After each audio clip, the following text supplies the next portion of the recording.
আলাইকুম। আমি আমজাদ হোসেন ইতালি থেকে।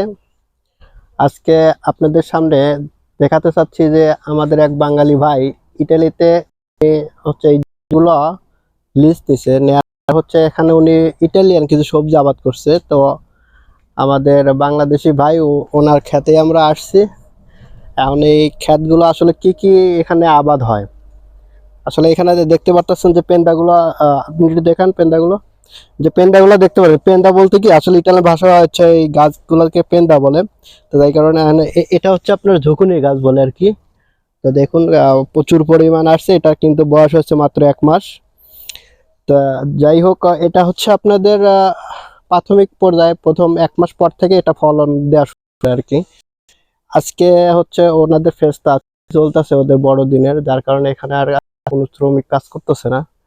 তো আজকে ছিলাম, ফ্রি ছিলাম, বললাম যে দেখি বড় ভাইয়ের আজকে একটু দেখে আসে ফসল হয়েছে। তো যার আসলাম মানে এই কারণের জন্য একটা ভিডিও আপনাদের দেখানোর উদ্দেশ্য যে আসলে আমাদের বাঙালির বিদেশে অর্জন করতে পারে, বাংলাদেশে এই সবজি কিন্তু আসবে না, তা এতে হচ্ছে। তোরা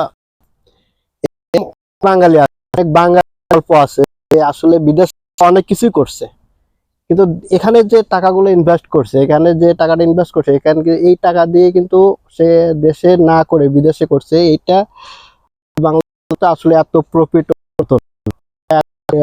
বাংলাদেশের চাইতে এখানে অনেক লাভবান হবে সবজিগুলোর, এখানে প্রচন্ড পরিমাণ দাম আছে। এটা বা ইটালি প্রচুর চল। তো বন্ধুরা, ভিডিওটা কেমন হলো লাইক কমেন্ট করে জানাবেন। ধন্যবাদ সবাইকে।